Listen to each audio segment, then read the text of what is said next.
Hello students, welcome to comfort study. কেমন আছো তোমরা সকলে? আশা করছি তোমরা সকলেই ভালো আছো। আজকে তোমাদের সেটটি থাকবে জেনারেল নলেজের ওপর। জেনারেল নলেজের 40টি গুরুত্বপূর্ণ কোশ্চেন তোমাদের জন্য আজকে নিয়ে আসা হয়েছে।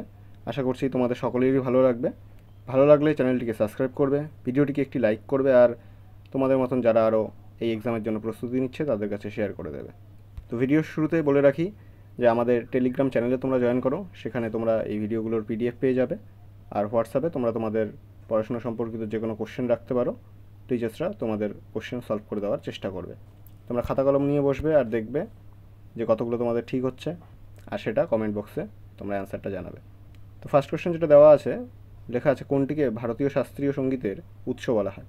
এখানে চারটি বেদের নাম দেওয়া আছে: সামবেদ, যজুর্বেদ, অথর্ব আর ঋগ্বেদ। তো ভারতীয় সঙ্গীতের, শাস্ত্রীয় সঙ্গীতের উৎস বলা হয়, তোমাদের রাইট অ্যান্সার হয়ে যাবে সামবেদ। ঠিক আছে, সামবেদকে ভারতীয় শাস্ত্রীয় সঙ্গীতের উৎস বলা হয়। নেক্সট কোশ্চেন বলেছে হিউয়েনসাং কোথায় জৈন ধর্মের প্রসার লক্ষ্য করেছিলেন। দেখো, হিউয়েনসাং, ফাহিয়েন, মেগাস্তিনিস এগুলো নিয়ে আরও কিছু কোশ্চেন আসে যে হিউয়েনসাং ভারতে আসাকালীন সেই সময় রাজত্বে কে ছিল। তো হিউয়েনসাং যে সময় ভারতে আসেন সেই সময় ভারতে ছিলেন হর্ষবর্ধন। হর্ষবর্ধনের সময় হিউয়েনসাং ভারতে আসেন। আর যদি মেগাস্তিনিসের কথা বলে তাহলে সেক্ষেত্রে তোমাদের অ্যান্সার হয়ে যাবে চন্দ্রগুপ্ত মৌর্য। তাহলে এখানে হিউয়েনসাং কোথায় জৈন ধর্মের প্রসার লক্ষ্য করেছিলেন? অপশন দেওয়া আছে উড়িষ্যা, কাশ্মীর, বাংলা, বিহার। এখানে হিউয়েনসাং জৈন ধর্মের প্রসার লক্ষ্য করেন বাংলায়।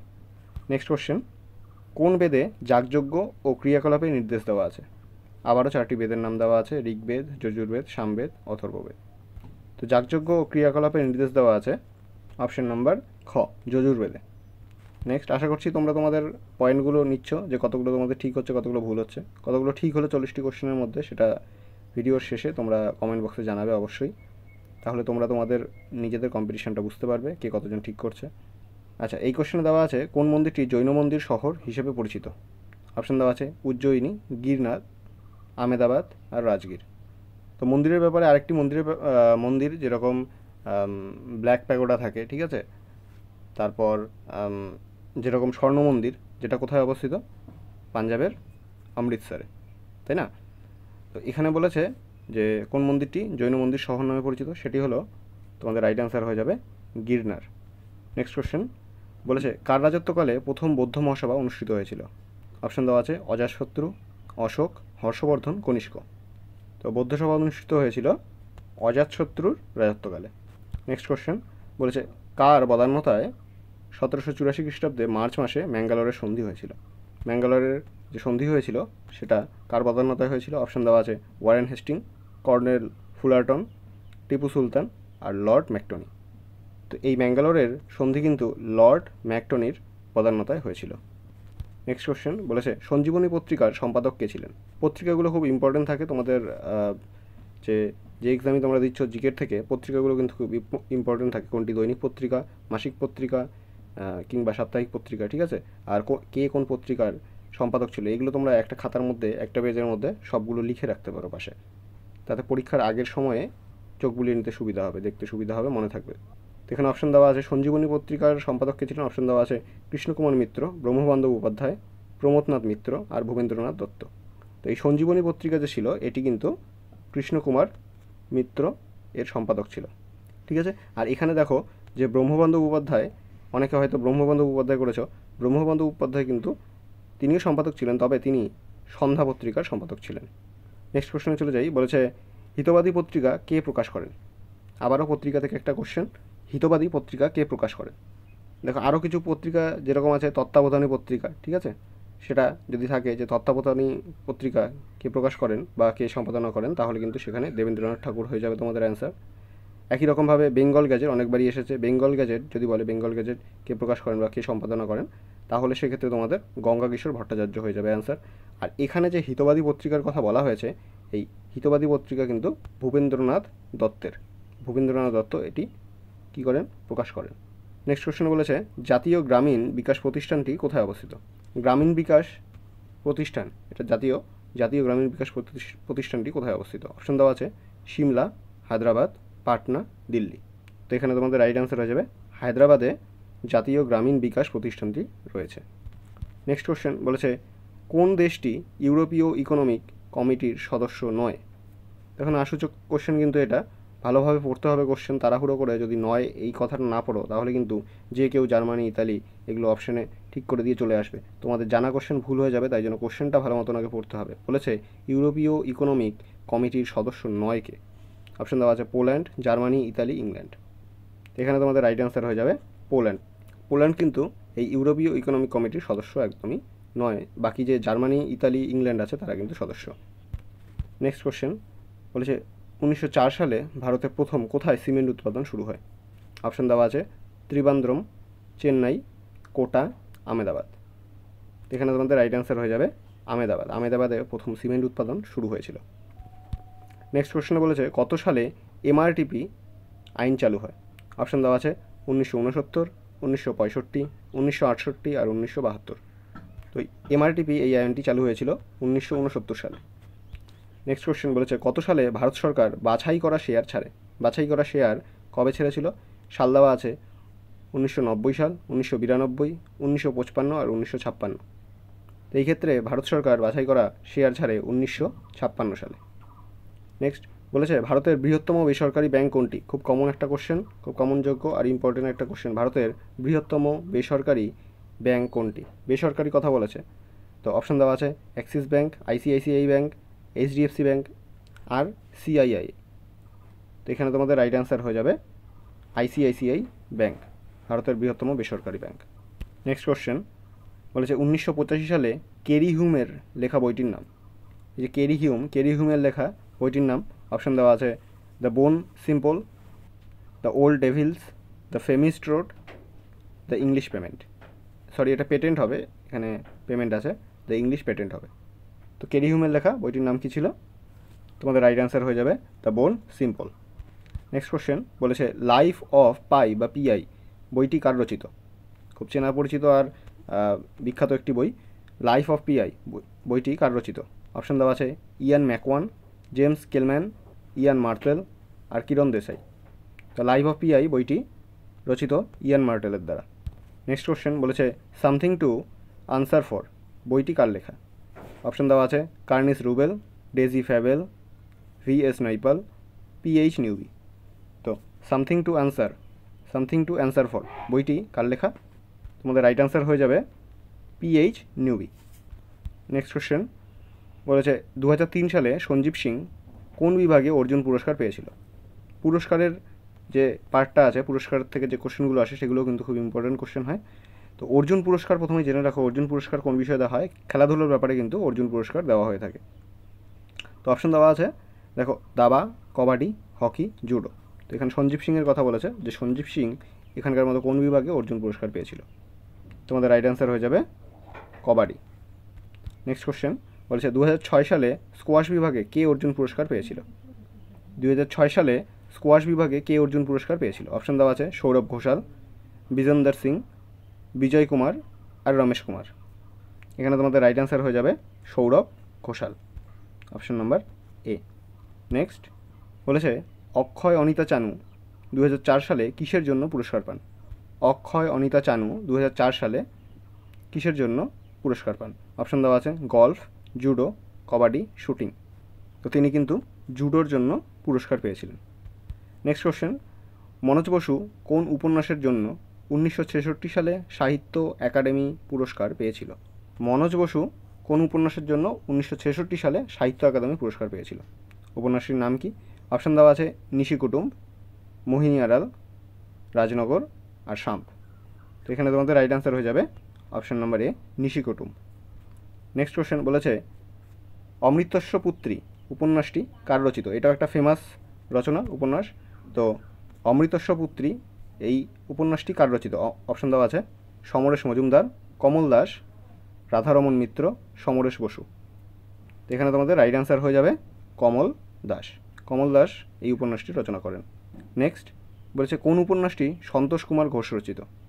অপশান দেওয়া আছে অসময়, অরণ্যের অধিকার, শেষ নমস্কার, ওপরের সবকটি।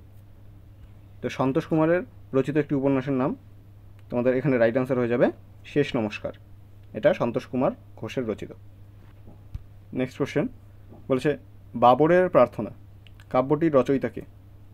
দেখো অনেক সময় বাবরের যে আত্মজীবনী সেটার নাম জিজ্ঞেস করা হয়, বাবরের আত্মজীবনীর নাম যদি আসে তাহলে সেক্ষেত্রে তোমাদের অ্যান্সার হয়ে যাবে বাবরনামা। ঠিক আছে। আর অনেকে জানেন না যে এটা আত্মজীবনী নাকি জীবনী। ঠিক আছে। তো ওই জন্য অনেক সময় কোশ্চেন আসে যে এই বাবরনামার লেখককে বা বাবরনামা কে রচনা করেন, সেক্ষেত্রে কিন্তু বাবরই অ্যান্সার হবে। ঠিক আছে, বাবর তোমাদের অ্যান্সার হয়ে যাবে। এখানে বলেছে বাবরের প্রার্থনা কাব্যটির রচয়িতা কে। অপশন দেওয়া আছে মনীন্দ্র ঘোষ, মনোজ বসু, বিষ্ণু দে, শঙ্খ ঘোষ। তোমাদের রাইট অ্যান্সার হয়ে যাবে আমাদের সকলের পরিচিত শঙ্খ ঘোষ। শঙ্খ ঘোষের লেখা বাবরের প্রার্থনা। নেক্সট কোশ্চেন বলেছে কত সালে নেলসন ম্যান্ডেলা গান্ধী শান্তি পুরস্কার পেয়েছিলেন। একটা শান্তি পুরস্কার, নাম হলো গান্ধী শান্তি পুরস্কার, এটা নেলসন ম্যান্ডেলা কত সালে পেয়েছিল। অপশন দেওয়া আছে 1997 সাল, 1998, 1999 আর 2000 সাল। তো এই নেলসন ম্যান্ডেলা গান্ধী শান্তি পুরস্কার যে পেয়েছিল এটি কিন্তু 2000 সালে পেয়েছিল। নেক্সট কোশ্চেন বলেছে প্রথম প্রতিশ্রুতি বইটির জন্য কোন বাঙালি জ্ঞানপীঠ পুরস্কার পেয়েছিলেন। প্রথম প্রতিশ্রুতি বইটির জন্য কোন বাঙালি জ্ঞানপীঠ পুরস্কার পেয়েছিলেন। এটি একটি সাহিত্য সম্পর্কে দেওয়া একটি পুরস্কার। পুরস্কারের ব্যাপারগুলো তোমরা নোট ডাউন করে রাখবে, আর যদি দরকার পড়ে যে তোমরা পাচ্ছ না কোনো জায়গার থেকে তাহলে আমাদের জানাবে, আমরা তোমাদের পিডিএফের ব্যবস্থা করে দেবো। বা যদি এই নিয়ে পুরস্কার নিয়ে যদি তোমরা কোনো ক্লাস চাও তাহলে সে বিষয়ে বলতে পারো, আমরা সে বিষয়ে ক্লাস নিয়ে তোমাদের জন্য হাজির হব। তোমরা শুধু কী করবে, কমেন্ট বক্সে বলবে অথবা আমাদের হোয়াটসঅ্যাপ গ্রুপে জয়েন হয়ে সেখানে তোমরা জানাতে পারো। তো অপশন দেওয়া আছে মহাশ্বেতা দেবী, আশাপূর্ণা দেবী, বিষ্ণু দে, সুভাষ মুখোপাধ্যায়। তো জ্ঞানপীঠ পুরস্কার পেয়েছিলেন প্রথম প্রতিশ্রুতির জন্য বিষ্ণু দে। নেক্সট কোশ্চেন বলেছে কে প্রথম দাদা সাহেব ফালকে পুরস্কার পেয়েছিল। এই দেখো দাদা সাহেব ফালকে পুরস্কার যে আছে এটা কিন্তু চলচ্চিত্র সম্পর্কিত একটা পুরস্কার, চলচ্চিত্রের ওপর এই পুরস্কারগুলো দেওয়া হয়। অপশন দেওয়া আছে দেবিকা রানী, জীবনানন্দ দাশ, বিনোবা ভাবে, সত্যজিৎ রায়। তো প্রথম দাদা সাহেব ফালকে পুরস্কার কে পেয়েছিল, তোমাদের রাইট অ্যান্সার হয়ে যাবে দেবিকা রানী। ঠিক আছে, তিনি প্রথম দাদা সাহেব ফালকে পুরস্কার পেয়েছিলেন। নেক্সট বলেছে রহমান রাহি কোন ভাষায় সাহিত্য রচনা করেন। রহমান রাহি কোন ভাষায় সাহিত্য রচনা করেছিলেন বা করতেন। অপশন দেওয়া আছে কাশ্মীরি, হিন্দি, কন্নড় আর হলো গিয়ে বাংলা। তোমাদের রাইট অ্যান্সার হয়ে যাবে কাশ্মীরি, তিনি কাশ্মীরি ভাষায় সাহিত্য রচনা করেন। তার পাশাপাশি দেখো দেওয়া আছে ইন্দিরা গোস্বামী কোন ভাষায় বই রচনা করেছিলেন। একই সেক্টরের কোশ্চেন, তাই জন্য কোশ্চেনগুলো নেওয়া হয়েছে। তো ইন্দিরা গোস্বামী কোন ভাষায় বই রচনা করেছিলেন। অপশন দেওয়া আছে কাশ্মীরি, অসমিয়া, বাংলা, ইংরেজি। তো এখানেও তোমাদের কিন্তু রাইট অ্যান্সার হয়ে যাবে কাশ্মীরি ভাষায় ইন্দিরা গোস্বামী রচনা করেছিলেন বই। নেক্সট কোশ্চেন ভারতীয় বিদ্যাভবনকে কত সালে গান্ধী পুরস্কার দেওয়া হয়েছিল। অপশন দেওয়া আছে 1999, 2000 সাল, 2002 আর 2004। তো এখানেও কিন্তু তোমাদের রাইট অ্যান্সার হয়ে যাবে 2000 সাল। 2000 সালে ভারতীয় বিদ্যাভবনকে গান্ধী পুরস্কার দেওয়া হয়েছিল। নেক্সট বলেছে লক্ষ্মীনারায়ণ রামদাস কত সালে ম্যাগসেসাই পুরস্কার পেয়েছিল। ম্যাগসেসাই পুরস্কার পেয়েছিল লক্ষ্মীনারায়ণ রামদাস কত সালে। অপশন দেওয়া আছে 2002 সাল, 2003, 2000, আবার 2002 দেওয়া আছে, এটাকে 2005 ধরে নাও, 2005 আর 2004 সাল। তো এখানে তোমাদের রাইট অ্যান্সার হয়ে যাবে 2004 সালে ম্যাগসেসাই পুরস্কার তিনি পেয়েছিলেন। নেক্সট কোশ্চেন বলেছে টি.এন. সেশন কত সালে ম্যাগসেসাই পুরস্কার পান। অপশন দেওয়া আছে 1922, 1993, 1994, 1996। তো টি.এন. সেশন ম্যাগসেসাই পুরস্কার পেয়েছিলেন 1996 সালে। নেক্সট বলেছে সৈয়দ মুস্তাফিরাজ 1994 সালে কিসের জন্য বঙ্কিম পুরস্কার পেয়েছিলেন। বঙ্কিম পুরস্কার কিসের জন্য তিনি পেয়েছিলেন। অপশন দেওয়া আছে দুধের আখ্যান, অশ্বচরিত, রসিক, অলিক মানুষ। তো সৈয়দ মুস্তাফা সিরাজ অলিক মানুষ এটার জন্য বঙ্কিম পুরস্কার পেয়েছিল। নেক্সট কোশ্চেন বলেছে জ্ঞানপীঠ পুরস্কারের মূল্য কত। জ্ঞানপীঠ পুরস্কার যে দেওয়া হয় সেটার মূল্য কত। অপশন দেওয়া আছে 2 লক্ষ টাকা, 3 লক্ষ, 4 লক্ষ না 5 লক্ষ টাকা। জ্ঞানপীঠ পুরস্কারের যেটা মূল্য থাকে সেটা হলো 5 লক্ষ টাকা। নেক্সট কোশ্চেন বলেছে অমর্ত্য সেন কত সালে রবীন্দ্র পুরস্কার পেয়েছিলেন। অমর্ত্য সেন কত সালে রবীন্দ্র পুরস্কার পেয়েছিলেন। অপশন দেওয়া আছে 2010, 2011, 2012, 2013। তোমাদের রাইট অ্যান্সার হয়ে যাবে 2011 সাল। 2011 সালে তিনি রবীন্দ্র পুরস্কার পেয়েছিলেন। নেক্সট কোশ্চেন অন্নদাশঙ্কর রায় কত সালে নজরুল পুরস্কার পান। অপশন দেওয়া আছে 1998, 1999, 2000, 2001। একটু আগেও আমরা নজরুল পুরস্কারের ব্যাপারে পড়লাম। তো তোমাদের রাইট অ্যান্সার হয়ে যাবে 1998 সালে অন্নদাশঙ্কর রায় নজরুল পুরস্কার পান। 2003 সালে স্মিতা শিরোর যাদব কিসের জন্য ধ্যানচাঁদ পুরস্কার পান? এই ধ্যানচাঁদ পুরস্কার এটিও একটি কি খেলা সম্পর্কিত, ক্রীড়া সম্পর্কিত পুরস্কার। অপশান দেওয়া আছে বাস্কেটবল, বোয়িং, সাঁতার, লন টেনিস। এখানে তোমাদের রাইট অ্যান্সার হয়ে যাবে বোয়িং। বোয়িংয়ের জন্য তিনি ধ্যানচাঁদ পুরস্কার পেয়েছিলেন। নেক্সট কোশ্চেন বলেছে মহাশ্বেতা দেবী কত সালে রবীন্দ্র পুরস্কার পান? অপশান দেওয়া আছে 1995 সাল, 1996 সাল, 1997, 1998 সাল। তো মহাশ্বেতা দেবী 1998 সালে রবীন্দ্র পুরস্কার পেয়েছিলেন। নেক্সট কোশ্চেন বলছে 2012 সালে শ্রী বনরাজ ভাটিয়া কিসের জন্য পদ্মশ্রী পুরস্কার পান? পদ্ম পুরস্কার আমাদের ভারতের সর্বোচ্চ পুরস্কারের মধ্যে একটি। আমাদের পদ্ম পুরস্কারগুলি 3 ধরনের হয়, পদ্মশ্রী, পদ্মভূষণ আর পদ্মবিভূষণ। তার মধ্যে পদ্মশ্রী পুরস্কার শ্রী বনরাজ ভাটিয়া কিসের জন্য পেয়েছিল? অপশান দেওয়া আছে art playwright, art music, art ছৌনৃত্য আর আর্ট থিয়েটার। এই যে শ্রী বনরাজ ভাটিয়া ইনি কিন্তু আর্ট ছৌনৃত্যের জন্য পদ্মশ্রী পুরস্কার পেয়েছিলেন। নেক্সট কোশ্চেন আর আমাদের এই সেটের লাস্ট কোশ্চেন। আশা করি তোমাদের ভিডিওটি ভালো লাগছে আর কোশ্চেনগুলো তোমরা সলভ করতে তোমাদের ভালো লাগছে। যদি ভালো লেগে থাকে ভিডিওটি তাহলে প্লিজ ভিডিওটিকে একটা লাইক করবে আর কমেন্টে তোমরা অবশ্যই কিন্তু জানাবে এই 40টি কোশ্চেনের মধ্যে কতগুলো তোমাদের ঠিক হচ্ছে, সেই নাম্বারটি তোমরা জানাবে। আর যদি তোমাদের মনে হয় যে আরও কিছু কারেকশন করা উচিত, একটু আলাদাভাবে ক্লাস বা অন্য কোনো টপিক যদি তোমাদের থাকে যে বিষয়ে তোমাদের ক্লাস চাই, তাহলে সেটা কিন্তু তোমরা কমেন্ট বক্সে জানাতে পারো। আমরা তোমাদের জন্য অতি সত্বর সেই কোশ্চেনগুলো নিয়ে চলে আসবো। তো আমাদের লাস্ট কোশ্চেন, কত সালে তসলিমা নাসরিন আনন্দ পুরস্কার পান? অপশান দেওয়া আছে 1996 সাল, 1997, 1998, 1999। তো তসলিমা নাসরিন আনন্দ পুরস্কার পেয়েছিলেন 1998 সালে। ঠিক আছে, এই নিয়ে আজকের আমাদের কোশ্চেনের সেট শেষ হয়ে গেল। তোমাদের আবারও বলেই রাখি যে টেলিগ্রাম চ্যানেলে তোমরা জয়েন করো, সেখানে তোমরা এই ভিডিওগুলোর যে যতগুলো কোশ্চেন আমরা পড়াচ্ছি সবগুলোর পিডিএফ হিসেবে পেয়ে যাবে। আর যদি কিছু ইম্পর্টেন্ট কোশ্চেন থাকে এক্সট্রা করে যেগুলো ভিডিওতে দেওয়া সম্ভব হয় না, সেগুলোও আমরা সেখানে পিডিএফ হিসেবে দিয়ে দেবো। আর যদি তোমাদের কোনো কোশ্চেন থাকে পড়াশোনা সম্পর্কিত, তাহলে তোমরা হোয়াটসঅ্যাপ গ্রুপে জয়েন করো, সেখানে এসএমএস করো। আর টিচার্সরা অবশ্যই তোমাদের এসএমএস পড়বেন এবং সেগুলোকে কোশ্চেনগুলোকে সলভ করার চেষ্টা করবেন। আর মনে করে আমাদের কমফোর্ট স্টাডি চ্যানেলটিকে সাবস্ক্রাইব করো, বেল আইকনটি দাবিয়ে দিও যাতে প্রত্যেকটা ভিডিওর নোটিফিকেশান তোমাদের কাছে চলে যায়। তো শেষ পর্যন্ত ভিডিও দেখার জন্য তোমাদের জানাই থ্যাংক ইউ। দেখা হচ্ছে আবার পরের ভিডিওতে, ততদিনের জন্য বাই।